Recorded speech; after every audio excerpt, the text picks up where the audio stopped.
Good morning, friends. At the dog park again. It's been a hot minute since we had some car troubles, but we now have a vehicle that's more reliable, and so I can take the dogs to the dog park, which they appreciate a lot.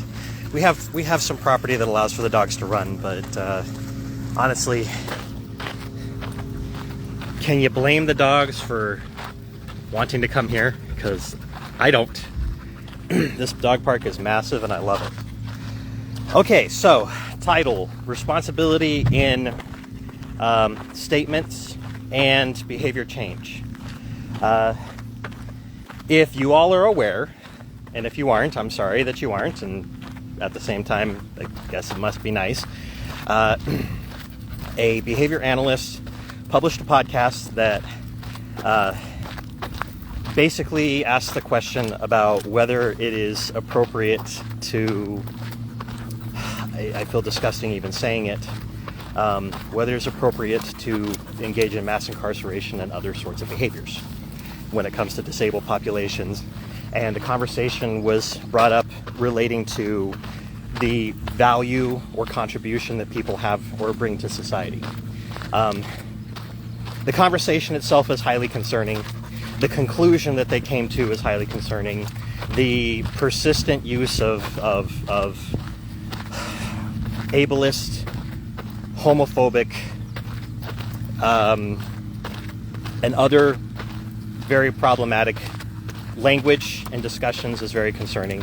All of it's very concerning. And it's additionally concerning that the Unpopular Conference is featuring this particular speaker, this particular individual.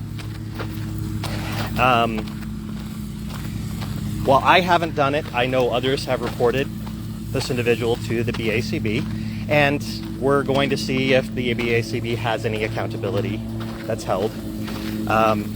Me personally, I'm not interested in this person losing their license or their job.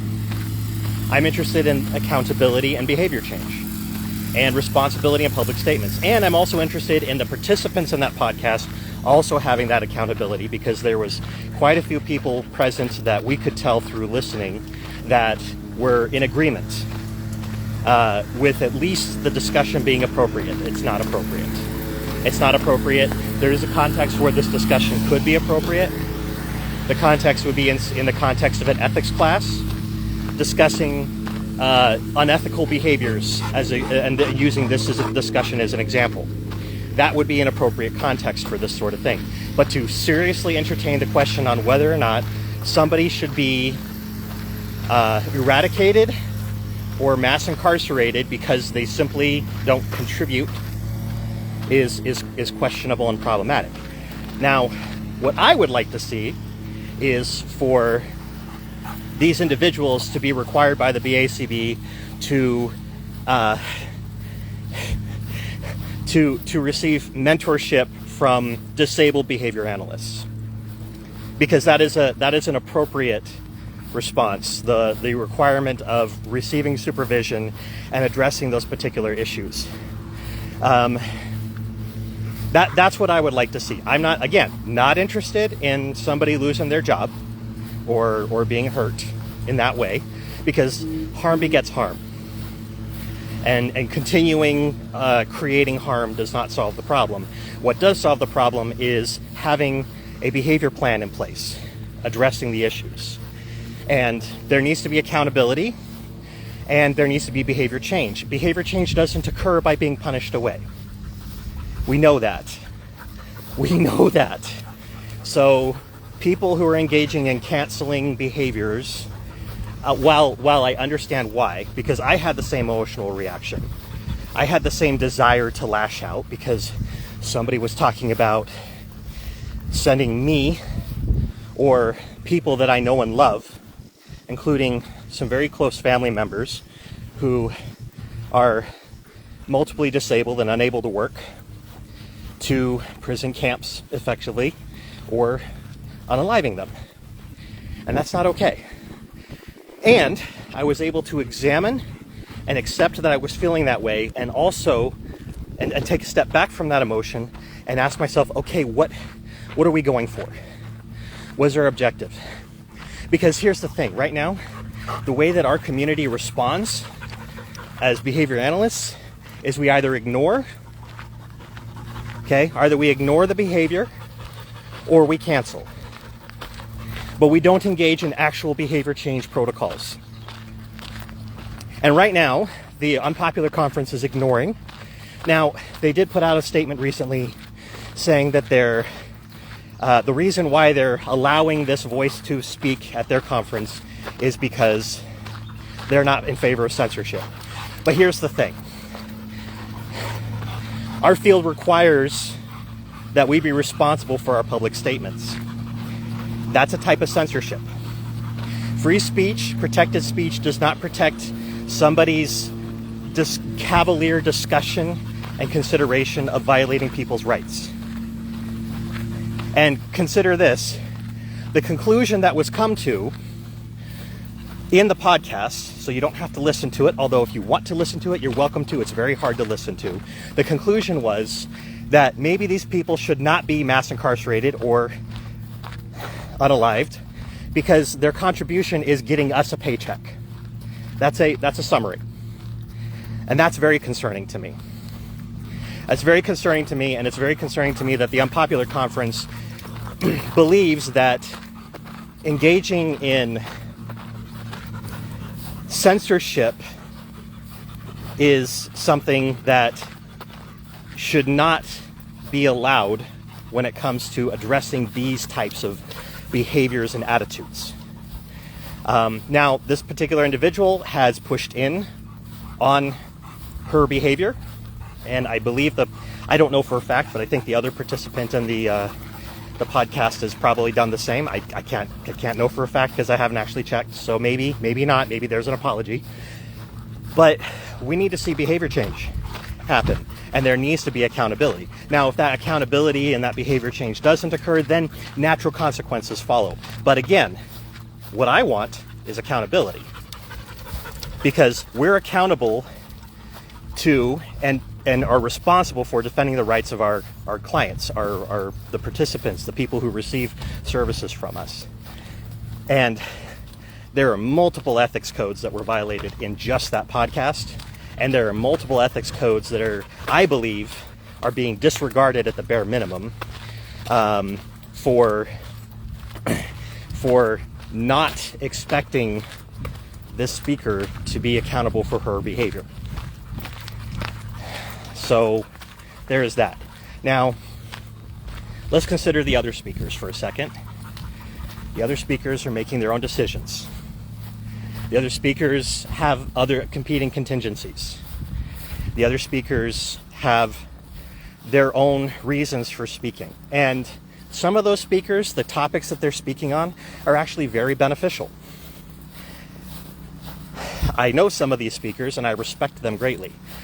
Do I wish that they would pull out of the conference to hold accountability to the conference for elevating this voice? Yes, I do wish they would do that. Do I feel like it's a cop-out to say that, well, we don't believe in censorship? Yes, I do believe that's a cop-out. But also, they have their own contingencies. I can't make that decision for them. And I know for a fact that there have been people who've been reaching out to these presenters and speakers and engaging in, I'm going to be generous and call it unkind behavior. And that's not acceptable, because the ethics code applies to everyone who is a certificant. And harassing behavior is not acceptable. And harassing the individual who made these statements and harassing the creators of the conference is not acceptable as well. Now, harassment and accountability are two different things. Seeking to address the problem and then getting a response that we got tells us that they're not willing to address the problem, so we follow the appropriate channels that are outlined by the BACB. Okay? This is important, because if we don't, then what's the point of having those? And if we don't, how can there be actual accountability and behavior change? It's easy to let your emotions take control and make your decisions for you.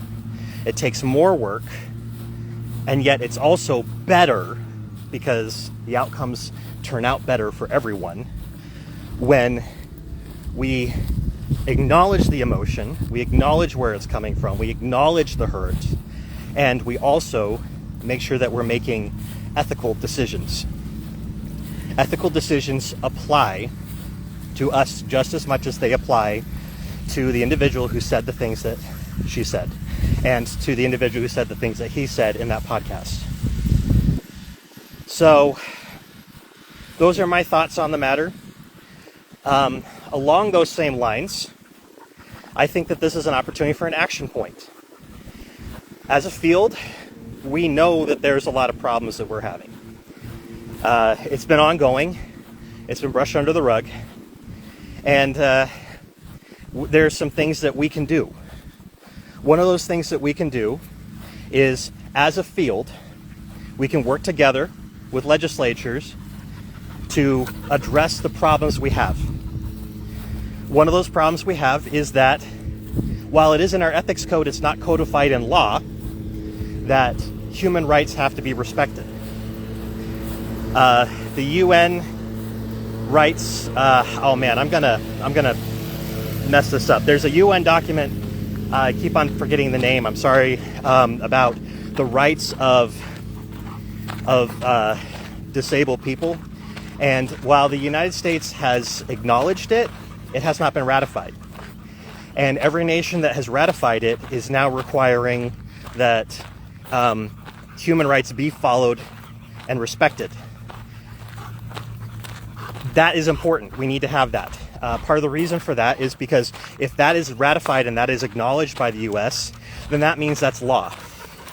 If that's law, that means that insurances cannot require us to give an assessment in one appointment, cannot expect us to focus on as quickly as possible behavior change, and instead focus on addressing the environmental issues. Because really, at the end of the day, yes, I'm a behavior analyst, but you know what we are? We're environmental psychologists. We look at how the environment impacts behavior. That's what we do. And it takes time. And what we do is vital, but because insurance has pressured us, because this is the funding source, this is the reinforcement source, insurance has pressured us to do things quick and dirty. And it's causing harm. Along those same lines, as a part of this grassroots movement that we need to work on together, of making that requirement, we also need to end this age-out BS. If someone needs support through the lifespan, they need to be able to have access to that support through the lifespan, period. That's what we need to do. This is an opportunity, folks. This is an opportunity for us to work together as a community to initiate behavior change, to create accountability, not canceling, accountability, to create conditions that are better for the people that we are responsible to protect the rights of. And a part of that responsibility is advocating for change in the legal system so that insurance can't pressure us to disregard our ethical duty. We're still responsible for our ethical behavior, so that's not an excuse for engaging unethically. But if we don't have that pressure, if access to reinforcement is not contingent on engaging unethically, then that shapes the environment and addresses and makes it easier for us to be able to engage in trauma-informed, assent-based, individual-centered services. Because right now, the vast majority of behavior analysis is not that. The vast majority is,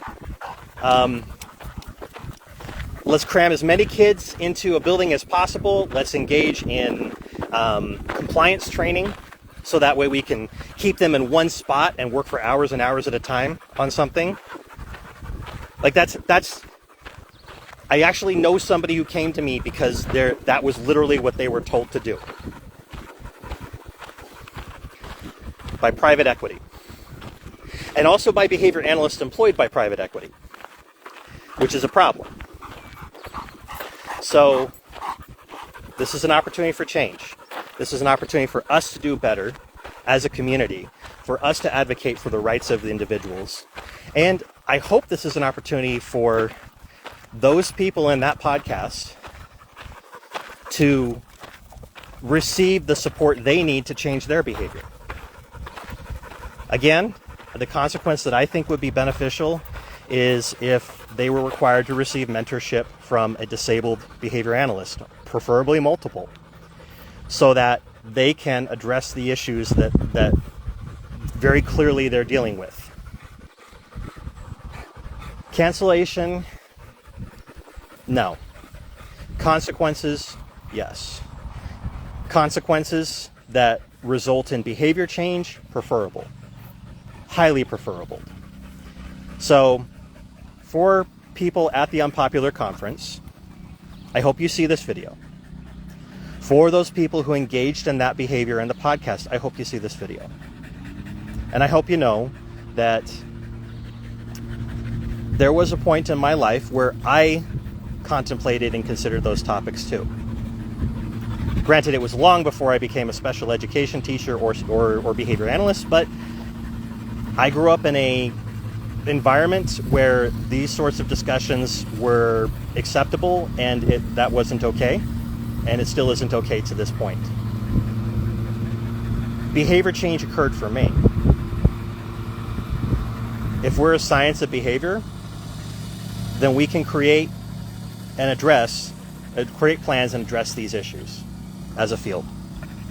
So let's do it.